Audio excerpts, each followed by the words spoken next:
today it's all about the introduction. It's all about the energy will speak. Okay. So let me introduce you to the wonderful, wonderful world of Feng Shui. I would say wonderful because it's a very beautiful science. It's very fascinating. It's totally addictive, and it had changed my life totally. Okay. Now the word Feng Shui. Who's this? Anshu. Okay. The word Feng Shui. Feng means wind and Shui means water. Okay. And wind and water, these are the two fundamental forms of life energy. We can't do without them. But in Feng Shui, it has a much deeper meaning. Here it symbolizes manifestation of movement of energy. What does that mean? This means when the wind and water move, they carry the energy with them. Now, can you all tell me what do you understand by the word energy?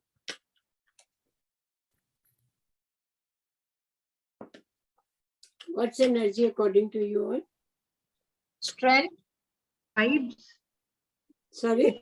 It is the vital force, run in all around us. Yes. It is the vital life force, is the prana that's flowing within our bodies. It's called Chi in China, Ki in Japan, and in India it's called prana. This is the energy that's flowing within our bodies. We are alive because of that. The moment that energy leaves the body, we are dead. And the same energy is surrounding us. We can't see it. It's too subtle. It's invisible totally, but we can only feel it. So what happens when the flow of energy is smooth within our bodies? We are fine, we are fit, we are healthy. But if there is some obstruction in the flow of energy within our bodies, what happens? We land up with some ailments, pain here, pain there, or anything for that matter. Then what happens? Then we run to the doctor, or we go for alternative therapies. We do something about it, na? Till the flow of energy is properly regulated in the body. So in the same way, this energy is circulating in our environment also. And when the flow of this energy is not proper in the environment, then the people living in those houses, they get affected. Understand? This is the energy. It's too subtle. You can't see it at all. But now today I'll introduce it to you. So you will see your house in a different way. You'll visualize how this energy, you'll feel the energy in the house. Now, and the best way to understand I'll explain you in a very simple way. The best way to understand the flow of energy is visualizing water in its three different forms. Visualize the water flowing from the mountains. It's flowing with full force. We see rivers flowing with full force.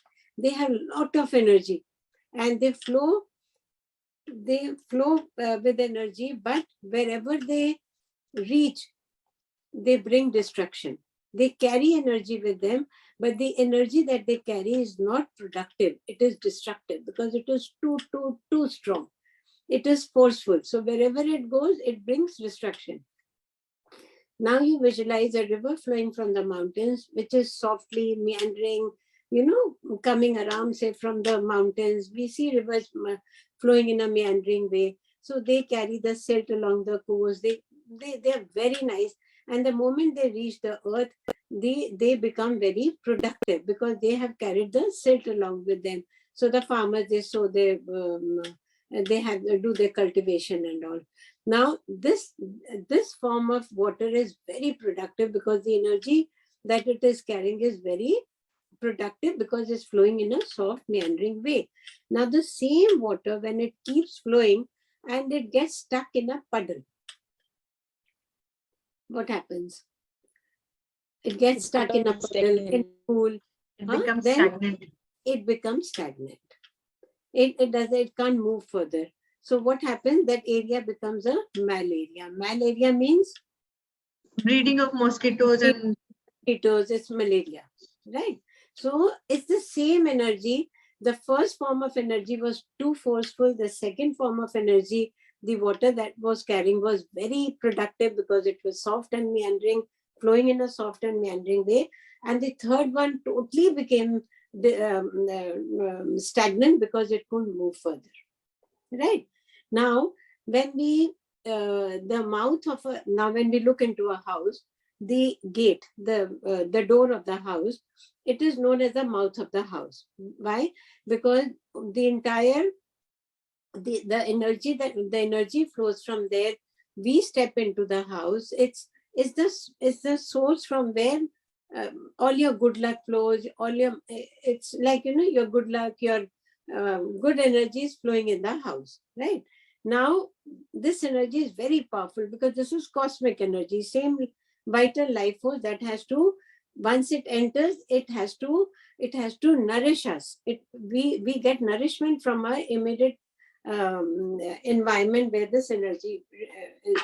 So if say we our house is at a dead end, if there is a dead end house, what happens? The energy travels in a straight line and it goes and hits the house. The moment you open the door, the energy hits. So the energy is so forceful that it is not productive at all. In Feng Shui, it is said, when the energy travels in a straight line, it is like a bullet shot from a gun. What happens when the bullet is shot from a gun? It travels straight. It doesn't go left, right, nowhere. Wherever it goes, it's gone. The other end is totally it brings destruction there. So for this reason, the dead end homes are not good at all to live in.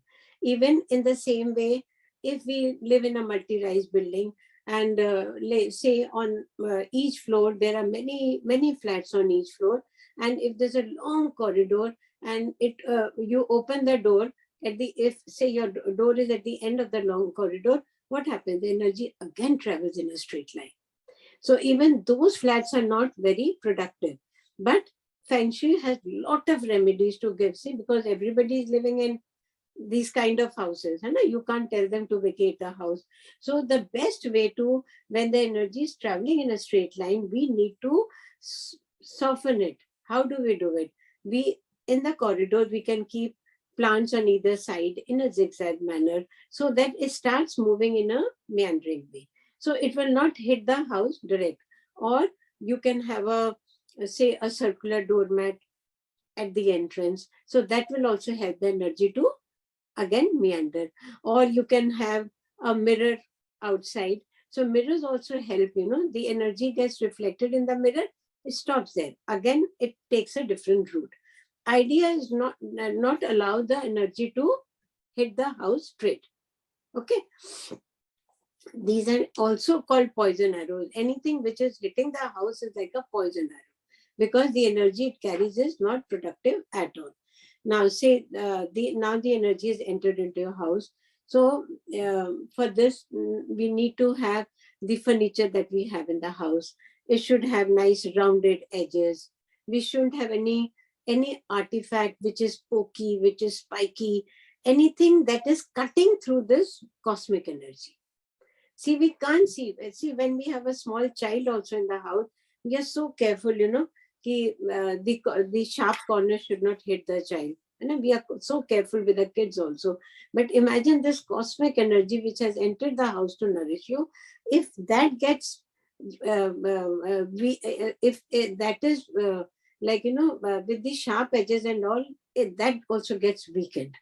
So we cannot have anything which is spiky, pokey, sharp, and everything should be nicely, the table should have nice rounded edges, the sofa should be nice, artifacts that we have in the house should be nice, so that the energy can comfortably flow in the house. Now, the same energy, while flowing in the house, now it gets stuck in a corner. How can it get stuck in a corner? You visualize, you remember the water, how it was flowing and it got stuck in a pool? And the energy became stagnant. In the same way, the energy while moving, if there's lot of junk, clutter in any corner of the house, the energy will get stuck there. It will not be able to move further. Now, Feng Shui is such a beautiful science. This says that each and every direction of the house is connected with an aspiration of our life.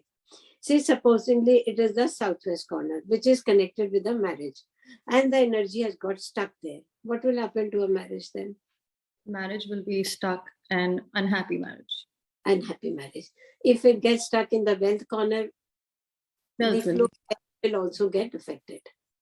So one needs to, basically the energy has to flow freely in the environment so that it can give its magical touch to each and every corner of the house.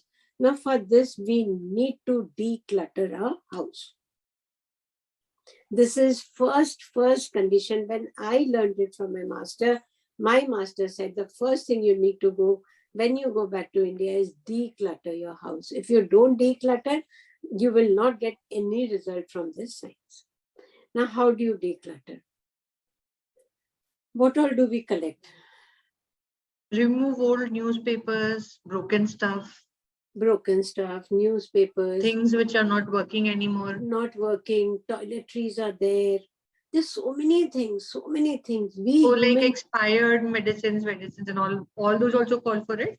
everything that we don't need. See, the anything only that you've not used for last 6 months or a year, you 6 should. months, Yeah. See the storage is fine. We need winter clothing, we need summer clothing, things that we need, that's storage. But things that we don't need at all, like people have old VCRs, kis zamane ke VCRs, they still hold on to them, because see, we human beings, we don't have the heart to let go of anything. It's said easy, but it is very difficult. And once you start decluttering, you feel so nice that then you just can't keep anything extra in the house. And you just visualize, if you clean a cupboard, if normal maybe, if you're cleaning a cupboard and you rearrange the cupboard nicely, so how nice you feel. It's a normal thing. We all feel nice when we organize anything. But when we store, we have so much. People have loft mein saman bhara pada hai. They have basements full of stuff. So what do the lofts do? They have so much of weight. Lofts means, see, this clutter, it occupies the physical space, but it also occupies space here. Mental space. All the lofts, they put pressure on our mind. And the basements that are full of clutter, they prevent us from going ahead in life. They hold on to us. So we have to be very, very careful to just let go of any kind of clutter. Just sit down, see what you need, what you don't need. Yeah, say.